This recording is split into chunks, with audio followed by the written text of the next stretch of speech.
Buen día. Hoy en esta séptima clase nos toca abordar el tema de las obras corporales y espirituales de misericordia. Recordemos que en la clase pasada hemos visto el tema de la misericordia como virtud del cristiano, ¿no? Y hoy nos vamos a centrar en un tema clásico en relación con la misericordia, podríamos decir, que es el de las obras de misericordia, ¿no? Toda virtud se asocia con ciertas obras que le son propias, ¿no? Y el tema de las obras de misericordia es un dato catequético, podríamos decir, que ese es el primer punto de nuestra clase de hoy.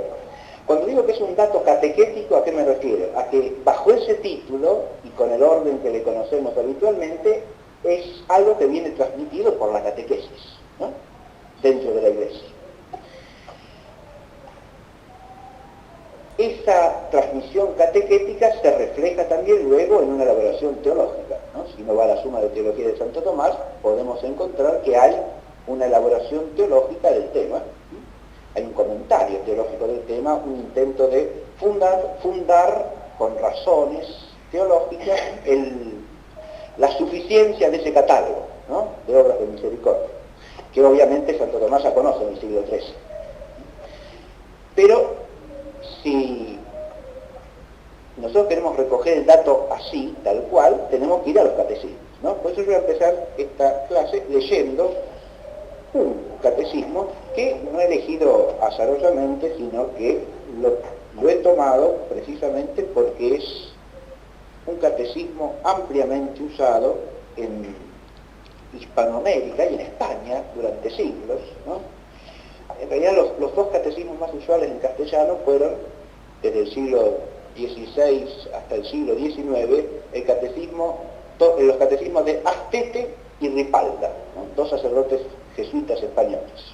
Son muy semejantes entre sí, aunque tienen pequeñas diferencias los dos catecismos, y los dos han recibido amplios comentarios en los siglos posteriores, ¿no? Entonces vamos a empezar aquí leyendo el texto del catecismo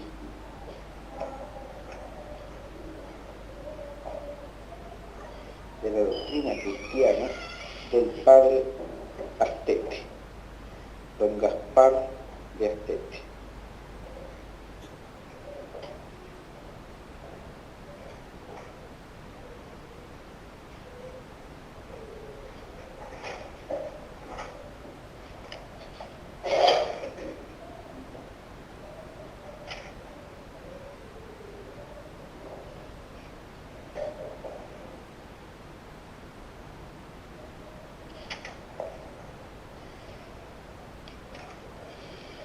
Decid las obras de misericordia.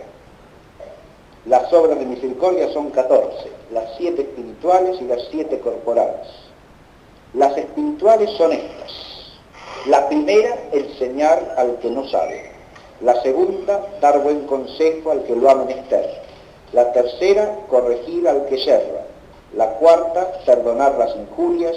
La quinta, consolar al triste. La sexta, sufrir con paciencia las adversidades y flaquezas de nuestros prójimos. La séptima, rogar a Dios por los vivos y muertos. Las corporales son estas. La primera, visitar los enfermos. La segunda, dar de comer al hambriento. La tercera, dar de beber al sediento. La cuarta, redimir al cautivo. La quinta, vestir al desnudo. La sexta, dar posada al peregrino. La séptima, enterrar a los muertos.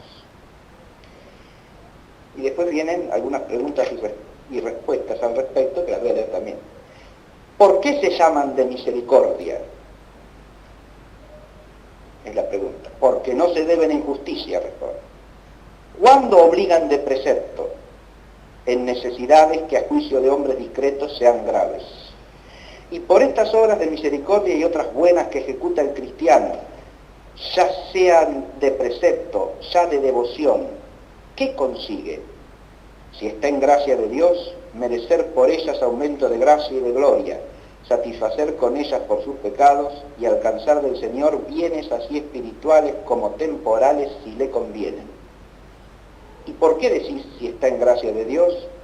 Porque las obras buenas hechas por los que están en pecado mortal ni son meritorias ni satisfactorias, sino solamente impetratorias en cuanto por ellas de alguna manera se pueden conseguir algunos beneficios del Señor.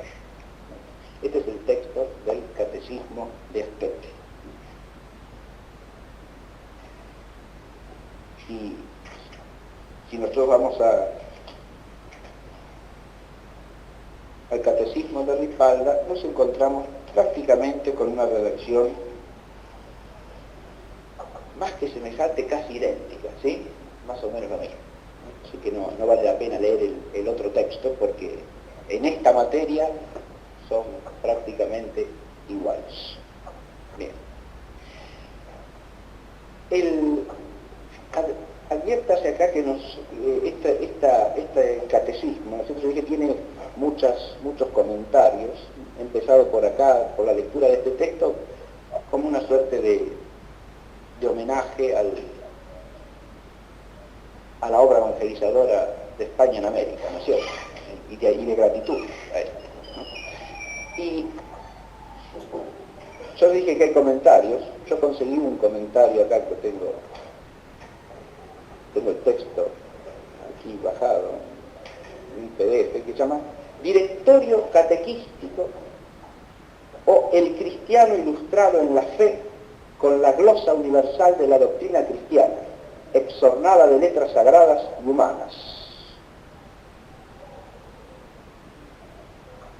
Compuesto por el doctor don José Ortiz Cantero, cura propio de la villa de Colmenar Viejo, examinador sinodal de este arzobispado y natural de la de Campanario de la provincia de Extremadura. Es obra muy útil para los párrocos, predicadores, confesores, padres de familia y para todos los fieles. Con privilegio en Madrid por Antonio Pérez de Soto, año de 1766, esta edición que yo tengo acá. La edición original es de unos 40 años antes, un poco más de 40 años antes, es de 1722-23, la primera edición. Esta es una reedición. Se ve que la obra se leía, se usaba, porque tuvo desde su primera edición unas cuantas posteriores, ¿sí? A lo largo del siglo XVIII y XIX también. Es un comentario realmente amplísimo al catecismo. Este está hecho sobre el texto del Catecismo de Ripalda, ¿sí? Que lo va comentando título por título, pero con una amplitud extraordinaria, con una gran sapiencia teológica, dice, exornado con las letras sagradas y humanas, ¿verdad? Es decir, es un comentario que cita ampliamente las Sagradas Escrituras, la tradición de la Iglesia, los escritos de los teólogos y también obras de filosofía, de literatura, etc. Muy bien. Y también una cosa digna de atención es eso que dice a quienes lo destina, ¿no? Lo destina a los párrocos, a todos los sacerdotes, a los padres de familia y a los fieles en general, ¿no? O sea que advirtamos que este texto está escrito en castellano también, ¿no? Y es para instrucción de todos, ¿no?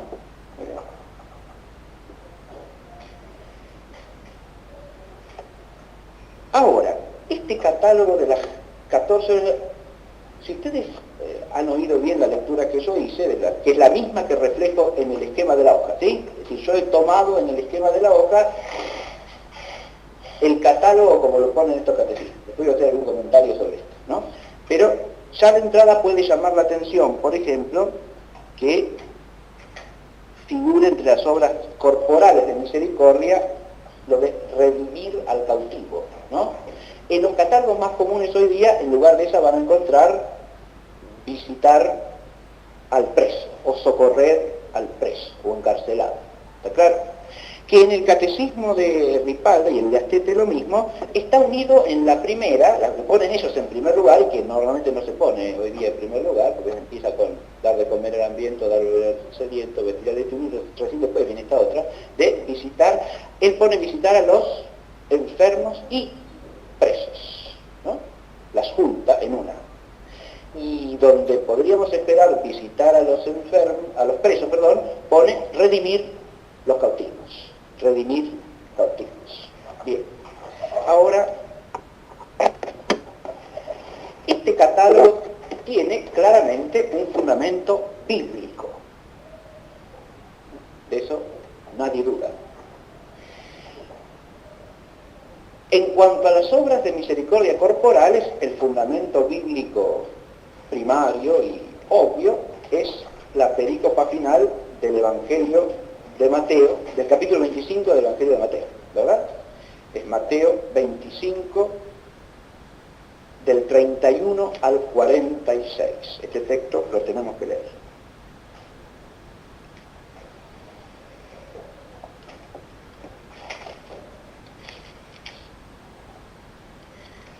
Porque es decisivo para todo nuestro tema, ¿sí? No solo es un fundamento bíblico, sino que, examinándolo, uno advierte toda una serie de cuestiones que están detrás también del catálogo y del tratamiento tradicional del tema. Dice así el texto: cuando el Hijo del Hombre venga en su gloria y todos los ángeles con él, se sentará sobre su trono de gloria y se reunirán en su presencia todas las gentes, y separará a unos de otros como el pastor separa a las ovejas de los cabritos, y pondrá las ovejas a su derecha y los cabritos a su izquierda. Entonces dirá el Rey a los que están a su derecha: venid, benditos de mi Padre, tomad posesión del reino preparado para vosotros desde la creación del mundo. Porque tuve hambre y me disteis de comer, tuve sed y me disteis de beber, peregriné y me acogisteis, estaba desnudo y me vestisteis, enfermo y me visitasteis, preso y vinisteis a verme. Y le responderán los justos: Señor, ¿cuándo te vimos hambriento y te alimentamos, sediento y te dimos de beber? ¿Cuándo te vimos peregrino y te acogimos, desnudo y te vestimos? ¿Cuándo te vimos enfermo o en la cárcel y fuimos a verte? Y el Rey les dirá: en verdad os digo, que cuantas veces hicisteis eso a uno de estos mis hermanos menores, a mí me lo hicisteis. Y dirá a los de la izquierda: apartaos de mí, malditos, al fuego eterno, preparado para el diablo y para sus ángeles, porque tuve hambre y no me disteis de comer, tuve sed y no me disteis de beber, fui peregrino y no me alojasteis, estuve desnudo y no me vestisteis, enfermo y en la cárcel y no me visitasteis. Entonces ellos responderán diciendo: Señor, ¿cuándo te vimos hambriento o sediento o peregrino o enfermo o en prisión y no te socorrimos? Él les contestará diciendo: en verdad os digo que cuando dejasteis de hacer eso con uno de estos pequeñuelos, conmigo dejasteis de hacerlo. E irán al suplicio eterno y los justos a la vida eterna. Este texto forma parte de todo lo que suele llamarse exegéticamente el discurso escatológico de Jesús, que es la unión de varias perícopas que están todas acumuladas en el capítulo 25 de Mateo, reunidas, ¿no? Y este es el pasaje final, que es el juicio, ¿no? Escatológico, el juicio final, presentado como un discernimiento entre ovejas y cabritos, los benditos y los malditos, los que van a la derecha y los que van a la izquierda del trono de Dios, ¿no? Pero ese discernimiento está basado en una serie de obras que se han hecho o se han dejado de hacer. Esto es lo primero que aparece en el texto. Hay ciertas obras que se han hecho o se han dejado de hacer. Como todos los textos que hemos oído muchísimas veces, que estamos habituados a oír, que sabemos casi de memoria, a primera vista puede parecernos que entendemos perfectamente qué es lo que dice y de qué se trata. Pero este texto tiene varias dificultades importantes en cuanto a su comprensión.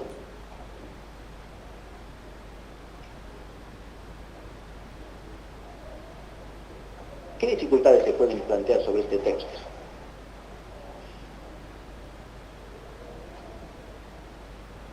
Primero advirtamos que se relaciona con nuestro tema porque aparece una enumeración de obras, ¿no?, que vemos reflejada en las obras de misericordia llamadas corporales, ¿verdad? Dar de comer al hambriento, dar de beber al sediento, dar posada al peregrino, al que no tiene techo, dar dar posada al peregrino, visitar a los enfermos, visitar a los que están... El texto griego usa una expresión que habría que traducir: visitar a los que están bajo custodia, bajo guarda.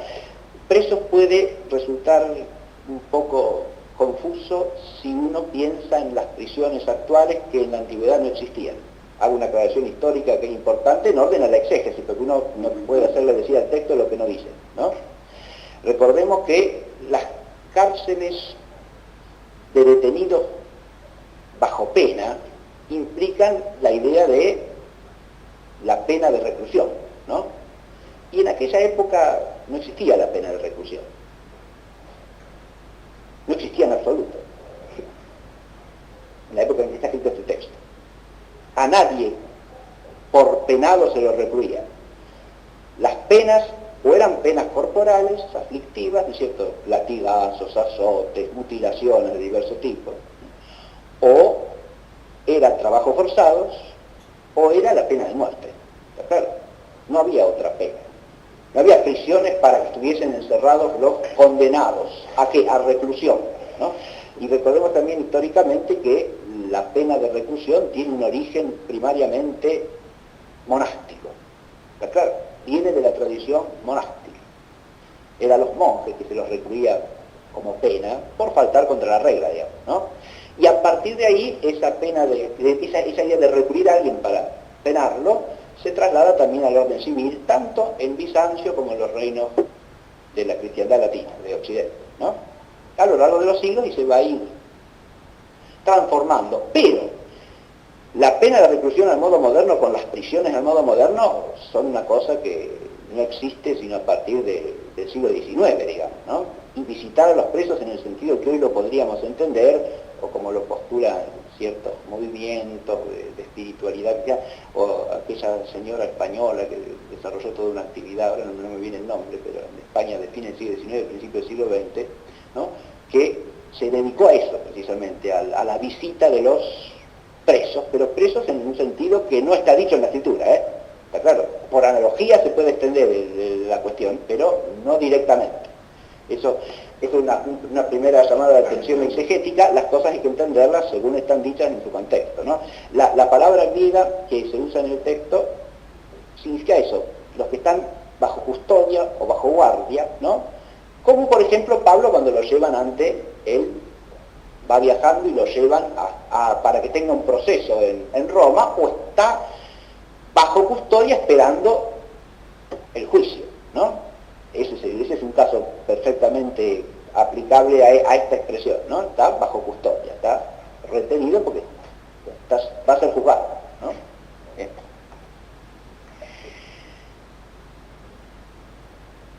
Pero ¿qué dificultades se pueden plantear sobre el conjunto del texto? Una primera dificultad fundamental es cómo hay que entender estas obras. Y esto se lo plantean los padres de la Iglesia. O dicho de otra manera, ¿hay que entenderlas en un sentido literal o están dichas en un sentido traslaticio? Porque adviértase, esto no es una... Se puede contestar o que están dichas solo en sentido literal o solo en sentido traslaticio, o las dos cosas, y varía el resultado del asunto, ¿no? Porque ¿qué es lo que se están preguntando? Si cuando el Señor acá habla de dar de comer al hambriento, dar de beber al sediento, vestir al desnudo, ¿lo está diciendo en un sentido material o en un sentido espiritual? Y toda la tradición bíblica da para plantearse el problema. Y no solo la tradición bíblica en su conjunto, sino las palabras del Señor, el modo de hablar del Señor y el modo de obrar del Señor. Si ustedes toman el conjunto de los evangelios, cuando el Señor obra algo en el orden de la misericordia corporal, ¿no? Sana a un enfermo, por ejemplo, ¿no? O consuela a un afligido, que sería el nivel espiritual, ¿no? Pero cuando lo hace en el orden temporal, lo hace siempre como un signo de algo que es del reino. ¿Está claro? Y todas estas expresiones tienen pensemos en el Evangelio de San Juan, por ejemplo. El agua que le da de beber la samaritana, ¿no? los panes y peces que Él distribuye como alimento, en la perspectiva del Evangelio se transforman inmediatamente ¿en qué? En el agua de la vida eterna y en la Eucaristía. ¿Está claro? Es decir, esos bienes materiales que se dan, que se necesitan, ¿no? Que los recibe alguien que los necesita, no están puestos solo por ellos mismos, sino como un signo de una realidad que los trasciende y que es de orden sobrenatural. Y que hace al bien del espíritu, no solo al bien del espíritu en sentido de la naturaleza humana, sino al bien del espíritu en cuanto a la vida eterna. Es decir, son signos de los bienes del reino. ¿Se entiende esto que estoy diciendo? Y si uno toma el conjunto de estas expresiones, todas se pueden tomar en ese sentido. Dar de comer al hambriento, dar de beber al sediento. Dar de comer al hambriento es en definitiva dar el pan, y el pan supremo es el pan que alimenta para la vida eterna, ¿no? El alimento de la palabra de Dios, ¿no? Y el alimento eucarístico, en la perspectiva del Evangelio. Y dar de beber al sediento es dar el agua que sacia para la vida eterna, ¿no? Y y visitar al enfermo, y visitar al encarcelado, también se pueden entender en ese sentido. La venida del Mesías es descrita en el lenguaje profético siempre como la visitación de Dios a su pueblo. ¿Y el pueblo está enfermo o no? No tiene necesidad de médico los sanos, sino los enfermos, dice el Señor, ¿verdad? Y incluso el vocabulario, si uno lee el texto del Benedictus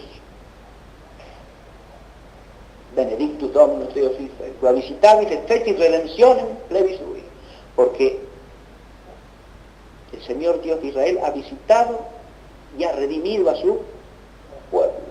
Ahí está la visita. El verbo griego ahí es exactamente el mismo que figura en esta perícopa, ¿sí? Es el verbo que está en el sustantivo episcopo, es decir, el obispo. La visitación es aquí un llegar a alguien para mirar y ver cómo está, ¿no?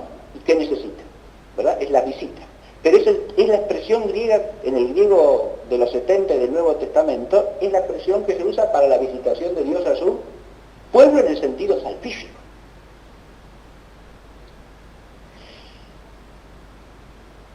Dar posada al peregrino y darle la morada. ¿A quién? ¿Y quién es el peregrino? Y el hombre que está en este mundo, ¿no? ¿Es el pueblo de Israel, el pueblo peregrino? No. El pueblo de Dios, claro. Y la morada es el templo, ¿no? En definitiva, porque es la morada de Dios en medio de su pueblo. Es donde el pueblo aspira a morar, ¿o no? Y entonces, si no estamos sin casa, sin morada, ¿no?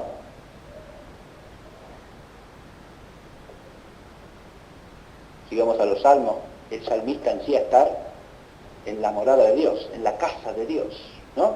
Y llama dichosos a los que viven en esa casa, ¿no? Y habitan siempre en la morada santa. Y vestir a los desnudos también. Y recordemos la parábola de la boda del hijo del rey, ¿no? Hay que entrar con la vestidura adecuada al reino o no. Claro.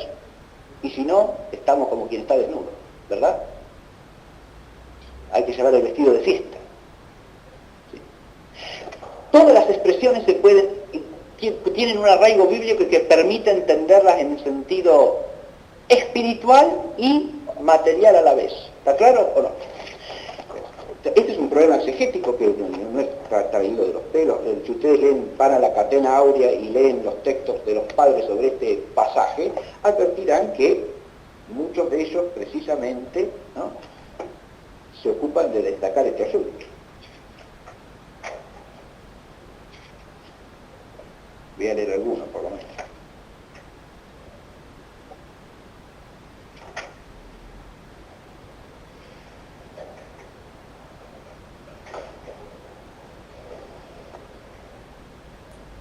El texto este que voy a leer es de Rabano Mauro, que dice así. Este es un autor post-patrístico que recoge él mismo la tradición de los padres, ¿no?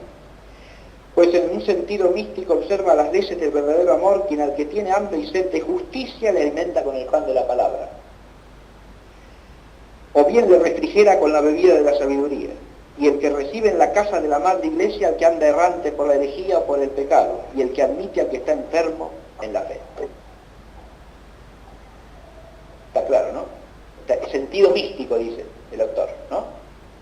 En un sentido místico hay que entender esto así. Muy bien.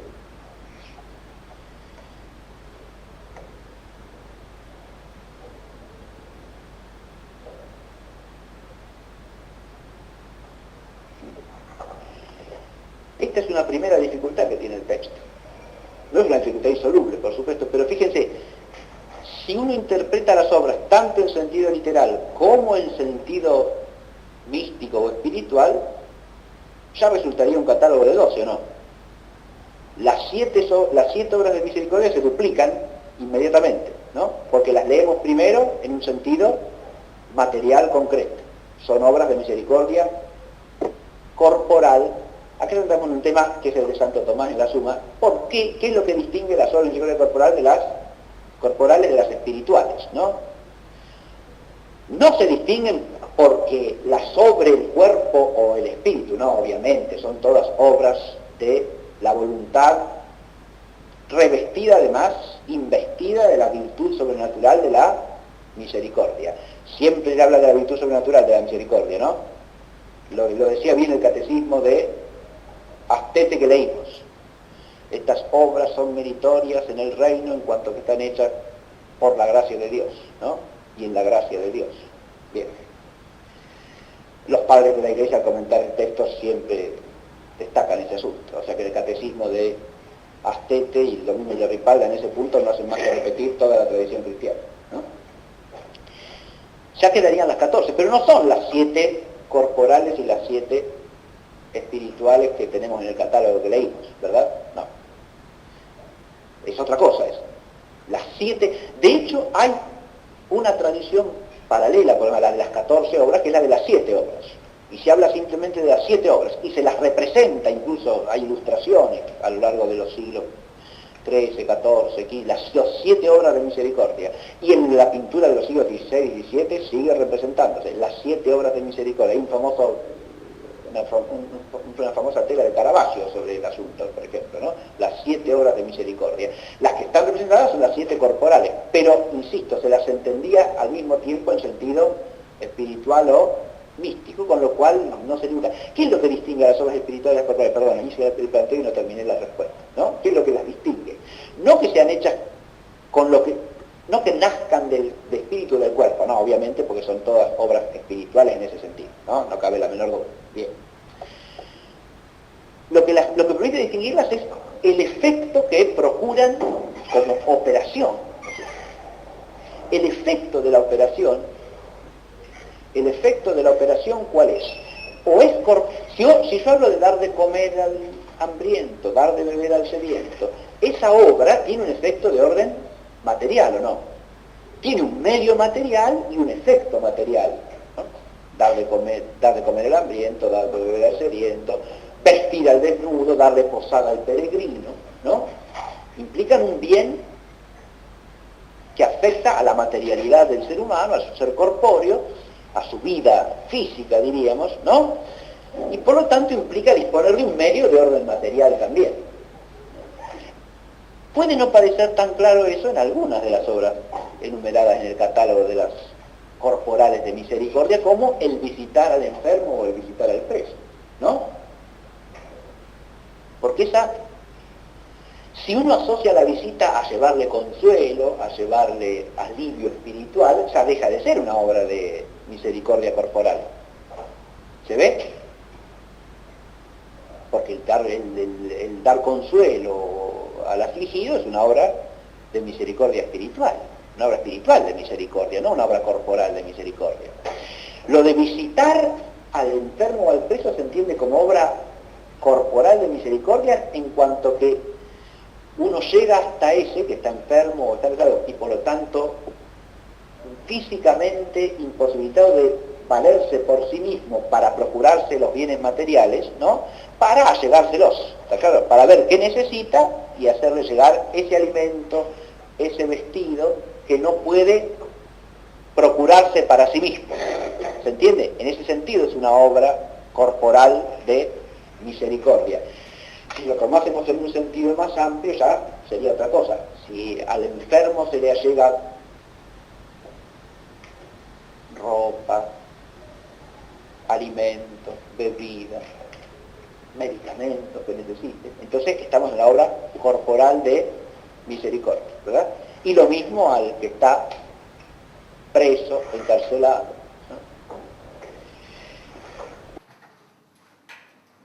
En cambio, en el otro caso lo que se procura es un efecto espiritual, ¿no? Enseñar al que no sabe, dar consejo al que lo ha menester, corregir al que yerra, tolerar pacientemente las flaquezas del otro. Ahí el efecto es espiritual, ¿no? Porque se verifica sobre algo que es o de la inteligencia o de la voluntad, ¿verdad? No hacia necesidades o miserias que son de la corporeidad humana, sino a necesidades o miserias que son del espíritu humano, ¿verdad?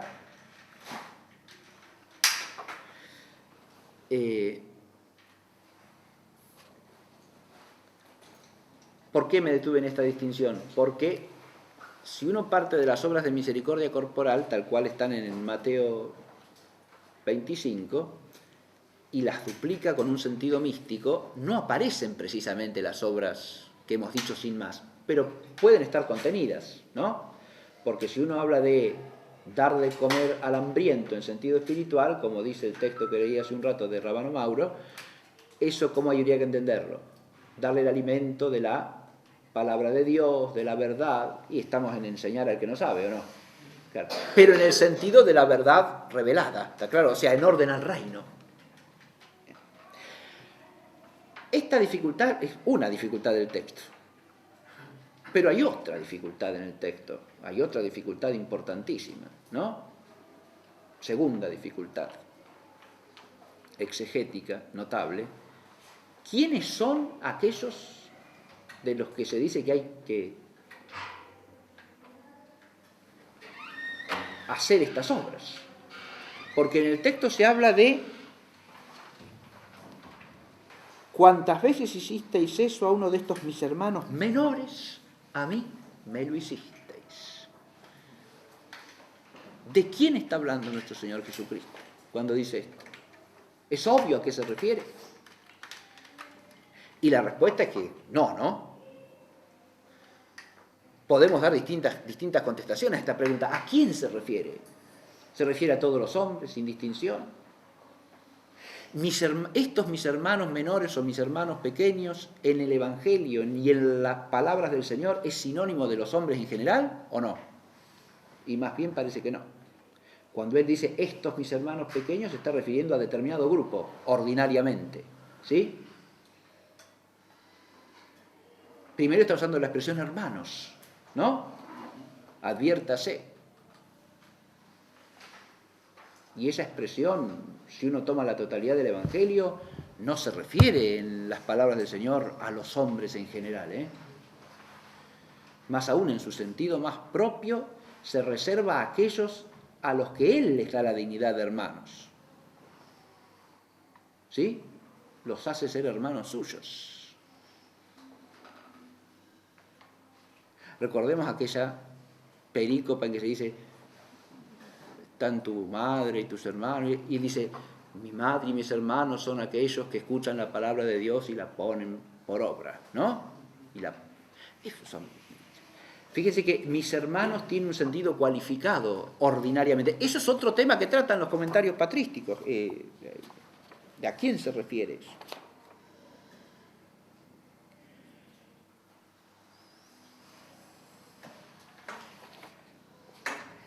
Insisto, como siempre, la exégesis, uno lo que tiene que tratar de entender lo que dice el texto, no hacerle decir el texto lo que a uno le parece o lo que a uno le resultaría más fácil de entender o que le viene de quién sabe de dónde. ¿Está claro?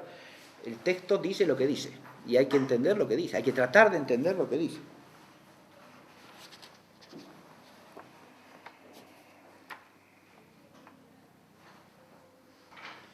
Mas si son sus hermanos, ¿por qué los llaman pequeñitos? Este es San Juan Crisóstomo que habla. por lo mismo que son humildes y pobres y abyectos, y no entiende por estos tan solo a los monjes que se retiraron a los montes. Fíjense lo que dice el Crisóstomo. No entiende por estos tan solo a los monjes que se retiraron a los montes, sino que también a cada fiel, aunque fuere seglar. Y si tuviere hambre u otra cosa de esta índole, quiere que goce de los cuidados de la misericordia, porque el bautismo y la comunicación de los misterios le hacen hermano.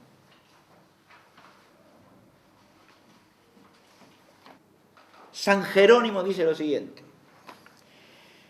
libremente podíamos entender que Jesucristo hambriento sería alimentado en todo pobre y sediento refrigerado, y de la misma manera respecto del otro. Pero por esto que sigue, en cuanto lo hicisteis a uno de mis hermanos, etc., no me parece que lo dijo generalmente refiriéndose a los pobres, sino a los que son pobres de espíritu, a quienes había dicho alargando su mano: son hermanos míos los que hacen la voluntad de mi Padre. He leído dos autores que son básicos para toda la tradición exegética de Oriente y de Occidente. San Juan Crisóstomo es el exégeta por excelencia en Oriente, el griego, después de Orígenes, ¿sí? El gran exégeta salido de Antioquía. Y el otro es San Jerónimo, ¿no? No hace falta ubicar a San Jerónimo en la tradición occidental. Bien. Y los dos plantean un problema, están planteando este problema que yo dije, ¿no? Que ¿a quién se refiere el texto? Y bajo el nombre de hermanos entienden los dos una realidad que es de orden sobrenatural. Y Jerónimo además se lo plantea explícitamente. Pareciera que podría hablar de todos los hombres, pero como usa este nombre, parece que no. Dice, a mí me parece que no. ¿Se entiende? Uno después, por analogía, lo podría extender a toda criatura de Dios, ¿sí? Que está llamado a ser hermano, sin duda. Se puede hacer eso a partir de lo que dice el texto, pero otra cosa es lo que el texto dice.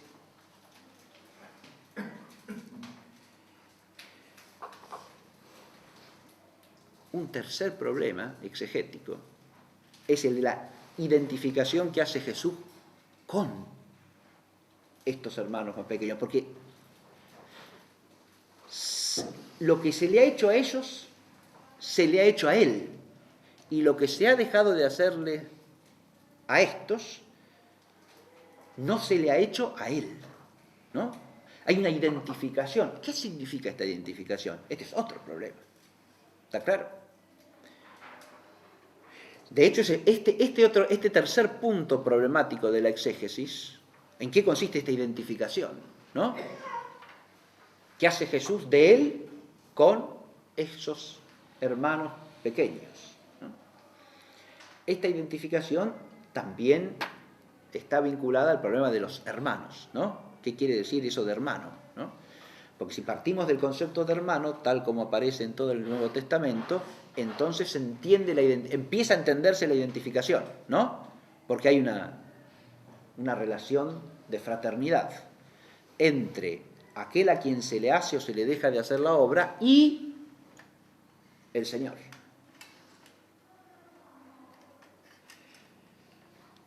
Pero este es otro problema, sin el cual no entendemos del todo lo que dice la perícopa, ¿no?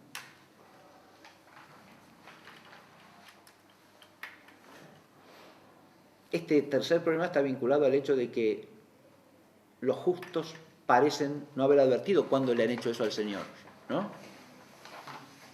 Y los malditos tampoco.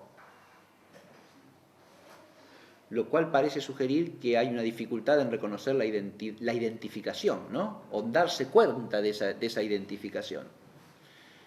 Pero ¿en qué radica esa dificultad? De nuevo los comentarios patrísticos ahí difieren o divergen ampliamente, ¿no? Porque hay padres de la Iglesia, por ejemplo, que atribuyen esa falta de reconocimiento no a lo que yo planteé recién, la dificultad en reconocer la identidad, sino a la actitud espiritual del justo y del inicuo.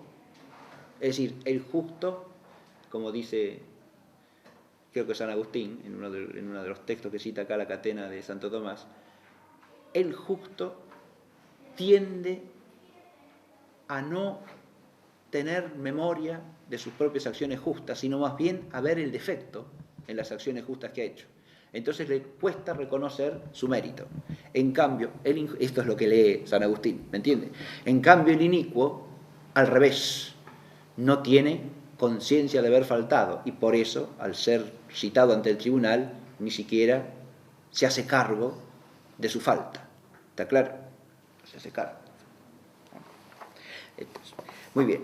Es un texto magnífico. Podríamos seguir toda la clase con el texto, pero ya me pasé de sobra con esto. Fíjense ustedes que estamos en el punto el fundamento bíblico.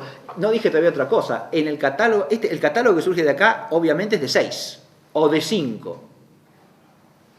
Porque falta acá la última de las obras corporales de misericordia de la tradición catequética, es decir, enterrar los muertos, cuyo fundamento bíblico aparece normalmente ligado al texto de Tobías, ¿no? Libro de Tobías, capítulo 1, versículos 16 al 20. Recordarán ustedes que precisamente Tobías se destaca por esa obra de misericordia, pero voy a leer el texto precisamente porque en el contexto nos da el vínculo que la tradición establece con un conocimiento hondísimo de la Escritura, que está siempre detrás de las cosas que nos vienen dadas en la tradición, conocimiento profundo de la Escritura.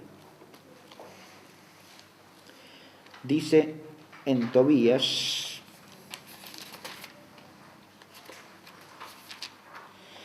en los días de Enemasar hacía yo muchas limosnas a mis hermanos, dando pan a los hambrientos y vistiendo a los desnudos. Fíjese, expresiones que retoma el discurso escatológico del Señor, ¿no? Dando pan a los hambrientos y vistiendo a los desnudos. Y si veía muerto alguno de mi linaje arrojado junto a los muros de Nínive, le daba sepultura. Si el rey Sennacherib mataba a alguno, luego que volvió huido de Judea, yo en secreto lo enterraba. En su furor mató a muchos, cuyos cadáveres buscaba luego él y no los hallaba, ¿no? Y después sigue la historia de cómo lo persiguen por seguir haciendo eso, ¿no? Tobías. Bien.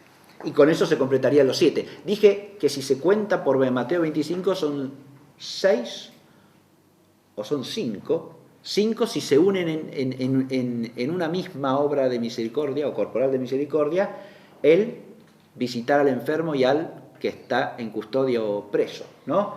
¿Cómo aparecen unidos en la pregunta, en la redacción de del segundo interrogatorio, ¿no? Aparecen ahí unificados, en la misma perícopa de Mateo. En el primer interrogatorio aparecen separados y en el segundo aparecen unidos. Visitar. En primero aparecen con 2 verbos distintos. Uno es visitar y el otro es llegará, ¿sí? En griego. Llegarse a los que están en custodia o en guardia o en prisión, ¿verdad? En cambio dice visitar al enfermo. Y el otro dice visitar al enfermo y al que está preso, ¿no? Igual. Bueno, que es como lo redacta Astete, ¿no? Visitar al enfermo y al preso. Faltaría del catálogo de Astete redimir al cautivo, ¿no? Redimir al cautivo acá no está, ¿verdad? Uno lo puede asociar con el visitar al preso, pero una cosa es visitar a un preso y otra cosa es redimir a un cautivo, claro que sí, ¿sí? Pero fíjense, el vínculo lo pueden encontrar no solo en el conjunto de la tradición bíblica. Tobías también habla de visitar a los cautivos, porque Tobías está cautivo en Nínive, ¿verdad? Cautiverio ninivita. Pero el fundamento más claro se halla en el texto del Benedictus que yo cité hace un rato, ¿no? La vinculación entre visitación de Dios y redención de su pueblo. La visita de Dios es redentora. Sería el efecto final de la visitación, el más profundo, digamos. Como visitar a un enfermo tiene su efecto más profundo en su curación, ¿no? Su sanación. Acá tenemos un médico. Las obras de misericordia, hay profesiones que están asociadas a las obras de misericordia, ¿no? Y la medicina es una de ellas.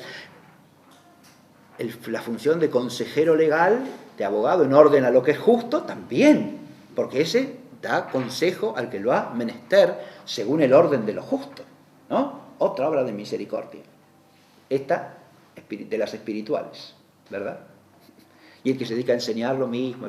Hay oficios, pero ya el que lo hace por oficio tiene la obligación del Estado, ¿no? Es su deber hacer eso, no es una obra de misericordia, como decía, de la que no se tiene obligación, como dice el catecismo, ¿no? Ahora,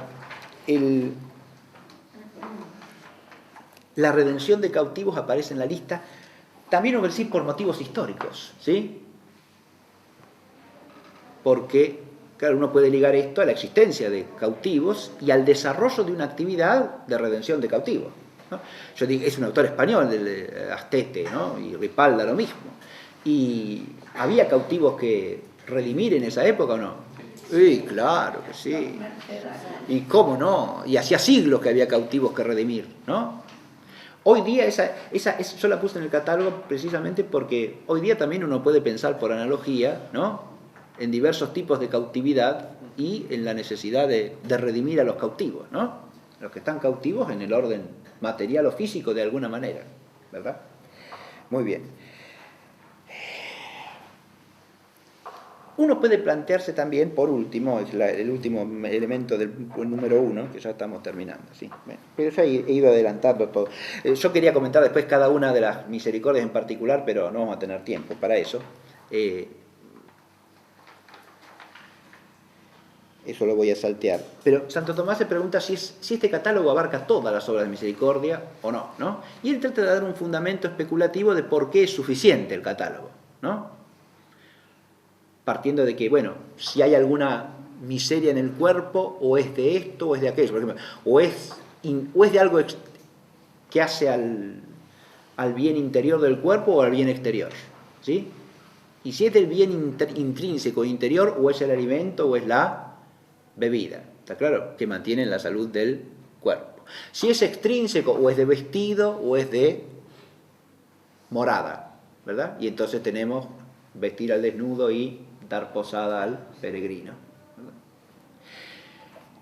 Y si no, se trata de cosas que se reducen a estas 4, ¿no?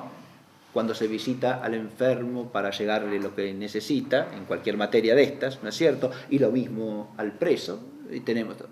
Y por último, tendríamos la de enterrar los muertos, que hoy día en algunos catálogos que se hacen hoy día se la suprime, lisa y llanamente. Enterrar los muertos no aparece, ¿no? ¿No es de derecho natural? Claro, sí, lógico, sí. Pero no solo eso, sino que pareciera que no es obra de misericordia. Y si ustedes, yo les quería leer acá de la glosa esta que hace el sacerdote español del siglo XVIII, la explicación que él da sobre la obra de misericordia de sepultar al muerto, porque pareciera que uno no es un planteo que también se hace, ¿no?, los teólogos a lo largo de los siglos, parecía que ya no tiene necesidad corporal, ¿no? Si ustedes van, les recomiendo también que lean a este respecto el De Cura Pro Mortu y Gerenda de San Agustín. San Agustín tiene un tratadito que se llama así, ¿no?, del cuidado que se le ha de dar a los muertos, ¿no? Y ahí plantea San Agustín una serie de dificultades que con respecto a los funerales, al respeto que se debe al cadáver, para despejar la actitud cristiana distinguiéndola del paganismo, ¿verdad? No creamos que el cadáver lo sepultamos para que el fantasma no ande vagando por ahí en pena, como dicen los paganos, ese tipo de cosas, ¿no? O que le puede venir algún daño al espíritu del hombre cuyo cadáver no es sepultado, por ejemplo, ¿no?, de ese hecho. Entonces, todas esas cosas hay que descartarlas. Pero, dice San Agustín, nos exige la naturaleza humana este acto, nos exige incluso la naturaleza humana, además de las razones sobrenaturales que da después, porque ese cuerpo ha sido templo del Espíritu Santo y debe ser decorosamente tratado, ¿no es cierto? Pero nos exige la naturaleza humana este honor debido a lo que ha sido el cuerpo de un ser humano, ¿no?, que no puede ser dejado para que sea carroña o pasto de fieras, ¿no?, ni puede ser expuesto a cualquier clase de injuria del tiempo, sino que debe ser honrado, porque al honrar ese cuerpo se honra al difunto, ¿no? Toda una serie de consideraciones de orden moral natural, como decía, que son de ley natural, claro que sí, y que exigen eso como obra de misericordia. evidentemente, que es una de las obras de misericordia corporal, ¿no? Muy bien. Las obras espirituales, ¿de dónde están tomadas entonces? Porque el catálogo de las 7 obras de misericordia espiritual no viene de acá, directamente. Acá tenemos que recurrir a los textos de San Pablo. No los voy a leer ahora porque si no se nos pasa muchísimo el tiempo, pero los remito sobre todo a Colosenses capítulo 3, versículos 12 al 17 y 4, 2 al 3, donde aparece Pablo aconsejando el instruir al que no sabe, el corregir fraternalmente al que yerra. Eso está dicho también por el Señor en el Evangelio, ¿verdad? Y que el enseñar al que no sabe es obra primaria de misericordia, se desprende, está implícito en toda la Escritura, ¿no? Lo dice además expresamente el Antiguo Testamento, tanto en los Salmos, en los libros sapienciales, el libro de Daniel también habla de eso, ¿no? Y bendice a los que enseñan la verdad y a los que corrigen según la palabra de Dios, etc. De modo que el fundamento bíblico es amplísimo, ¿sí? Y si uno va a San Pablo, insisto, encuentra la obligación de dar consuelo al que está afligido, de allegarle el consuelo en el espíritu al hermano que está afligido. Si uno va a San Pablo, se refuerza esa cuestión de que es al hermano, el objeto primario de la misericordia es el hermano, que aparece ya en la perícopa de Mateo, ¿eh? En Pablo es clarísimo que es así. Está hablando siempre de la misericordia entre los hermanos, entre las obras entre cristianos, digamos, ¿no? Eso en los textos de Pablo que se pueden citar es siempre así. Lo mismo el soportar con paciencia las flaquezas del prójimo, ¿no? Que de ninguna manera se riñe con el corregir al que yerra, atención, ¿eh? Son dos cosas, dos obras de misericordia ambas, ¿no? El corregir, porque los dos brotan de la misericordia, ¿no? El corregir al que yerra es para sacarlo del error práctico, ¿no? Del extravío con que ha obrado. Y el ser paciente con las miserias del otro hace también a la misericordia, porque es tener en cuenta que el otro tiene la fragilidad del ser humano, ¿no? Siendo un hermano en Cristo, es sin embargo un ser humano frágil como cada quien, como todo hijo de vecino, digamos, y la misericordia nos exige la paciencia frente a esas faltas, ¿no? Frente a sus flaquezas, a sus deficiencias, a sus dificultades, ¿no? A las dificultades que tiene para obrar el bien. Sí. Pero parecería que en ese caso el sujeto es quien sufre. ¿El sujeto? Claro, sufrir las injurias. Ah, claro, sí. En realidad no se le está haciendo tanto bien al otro como uno mismo. Claro, sí, el bien, a ver, la obra de misericordia para con el otro es no machacar al otro simplemente porque tiene defectos o porque tiene dificultades o flaquezas, ¿no? Ahí estaría la misericordia.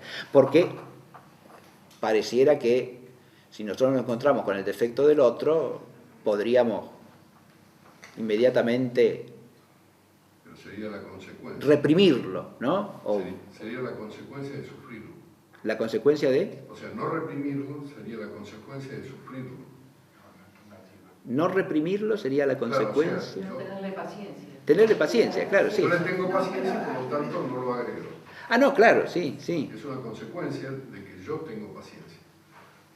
Pero es que es que la paciencia en ese caso, la obra. La paciencia es otra virtud que la misericordia, ¿sí? Está bien, está que es correcto eso, porque la paciencia es una forma de la fortaleza, ¿no? Entonces, uno es paciente o no es paciente, pero claro, la obra, exactamente, la obra de misericordia sería acá que la virtud de la misericordia de alguna manera impera a la paciencia, ¿no? Es decir, uno por misericordia se hace paciente, exacto, sí, eso es, esa es la obra, por misericordia se impera a ser paciente, ¿no? Esa es la idea. Bien. Muy bien. Y estas obras, y también insta San Pablo al consuelo, como dije, hasta con cánticos inspirados, que se consuelen unos a otros en la adversidad, etc. Y finalmente aparece aquí el rogar a Dios por vivos y muertos, ¿no? Si ustedes van al final de la hojita, la cuestión del fundamento de la distinción ya la he tratado. La raíz y fruto espiritual de ambos tipos de obra es una cuestión que destacan todos los teólogos que consideran el asunto, ¿no? Aunque uno distinga las obras de misericordia corporales de las materiales, y a las corporales las entienda solo literalmente, ¿no? Lo cual no es del todo completo, diríamos, ¿no? Si uno se hace pie en el problema exegético que yo dije antes, se puede tener una visión integradora de las obras de misericordia, tanto corporales como espirituales, más profunda, quizá, que si se las distingue en dos tipos, sin más, por el efecto que produce, ¿no? Incluso está más realista es esa visión, porque el efecto que produce toda obra, como bien dice Santo Tomás en la Suma, no es solo corporal, porque la obra de misericordia corporal tiene también un fruto espiritual, ¿no? Es decir, cuando usted le allega al otro el bien corporal que le falta, al mismo tiempo le está haciendo un bien espiritual, ¿no? Esta es la idea. El efecto se da también en el espíritu del que recibe, ¿no? Si lo recibe bien y con gratitud, ¿no? Hay también un efecto en el espíritu, a partir de la experiencia de recibir el bien que necesita, que eso ya es del espíritu, no es del cuerpo necesitado, ¿no? Problemática de carácter analógico de las obras corporales también lo he planteado en la cuestión exegética, ¿no? Y después está el orden de necesidad y el orden jerárquico. Eso también lo trata Santo Tomás en la cuestión de la misericordia. El orden jerárquico lo trata también el catecismo el comentario que yo les digo, la glosa al catecismo de Ripalda, también tiene un amplio párrafo sobre esto. La jerarquía es evidente en cuanto que hay una dignidad superior de las obras de misericordia espiritual por el bien que producen, ¿no? Es decir, en el orden de la naturaleza no cabe dudar que hay una jerarquía preeminente de las obras espirituales de misericordia. ¿Por qué? Porque atañen al espíritu, atañen a las potencias espirituales del alma, y el bien que producen es más elevado que el otro bien, ¿no? La necesidad, en cambio, es distinta, porque el orden de necesidad puede ser ordinariamente el inverso, porque es más necesario atender primero a la necesidad material para que se le abra camino al bien espiritual, ¿no? Pero, ojo, el orden de necesidad es siempre en relación con el bien último, y el bien último es espiritual, no meramente corporal. ¿Está claro? Si no, el bien corporal se transforma en un fin y no en un medio de la existencia humana, y eso es un error, ¿no? En toda la línea. Bien. Ahora, el orden total de las obras es un problema con el que termino ya y dejamos acá. El orden total, si uno las tuviese que ordenar, no como están en el catálogo, como aparecen, o como puede ser más razonable en un sentido didáctico, sino más bien desde un punto de vista teológico. ¿Hay alguna que quepa poner primero, como el fundamento de todas las demás? Y yo diría que, esto es nada más que un parecer, uno puede poner en la cabeza de todas, la última de todas las que están acá en la lista, que es rogar a Dios por vivos y muertos. Esto tiene que ver con es una cuestión que se desprende de todo lo que hemos tratado hasta acá del tema de la misericordia. ¿Por qué? Fíjense ustedes, ¿el rogar por vivos y muertos incluye a todas las demás obras de alguna manera o no? Y claro que sí, pero además las incluye desde su raíz, porque al orar por vivos y muertos nosotros nos ponemos en la presencia de Dios. ¿Está claro? Nosotros podemos tener desde nuestra misericordia humana toda una serie de inquietudes, atender esto otro, la necesidad de esta otra necesidad, ¿no? que parece que podemos de alguna manera, a lo que podemos dar respuesta o a lo que podemos acudir, ¿no? Pero para que la obra sea de misericordia en Cristo, eso se lo tenemos que presentar a Dios. Nos tenemos que dejar a ser misericordiosos según Dios, o en el Espíritu de Dios, en el Espíritu Santo. Y eso es en la oración. En la oración podemos incluso pedir por necesidades que no estamos en condiciones de satisfacer nosotros, o de atender nosotros. Y podemos dilucidar claramente en presencia de Dios cuáles sí podemos atender, ¿sí? Pero también ofreciéndole eso a Dios según Él quiera, y hasta donde Él quiera, ¿no? Lo que quiero decir es que si uno empieza por la oración en la obra de misericordia, ¿no?, tiene un fundamento auténticamente teologal de la obra de misericordia, ¿no? Hacemos misericordia según Dios y conforme a la voluntad de Dios, ¿no? Esto se adquiere en la oración solamente, poniéndose en la presencia del Señor, hasta dónde puede llegar mi poder o mi impotencia, ¿no? Pero siempre en el marco de la omnipotencia de Dios, ¿no? Que es Él el Señor de la misericordia, no uno, ¿no? Siempre esa contemplación de la misericordia divina, que es la raíz de nuestra misericordia cristiana. Y eso, esa escuela, digamos, está en la oración, ¿no? Si uno empieza por la oración, las obras de misericordia, de ahí se desprenderán las espirituales y las corporales que Dios nos reclame y nos pida, ¿no? Y adquiriremos no solo la conciencia, sino la fuerza para obrarlas, ¿no? De la gracia de Dios que pedimos en la oración. Entonces, yo diría que se las puede visualizar a todas de ese vértice, ¿no? Y desde ahí adquieren la profundidad, la luz y la fuerza que necesitan, ¿no? Y que las ordenan de alguna manera. Bueno, con esto dejamos la clase de hoy.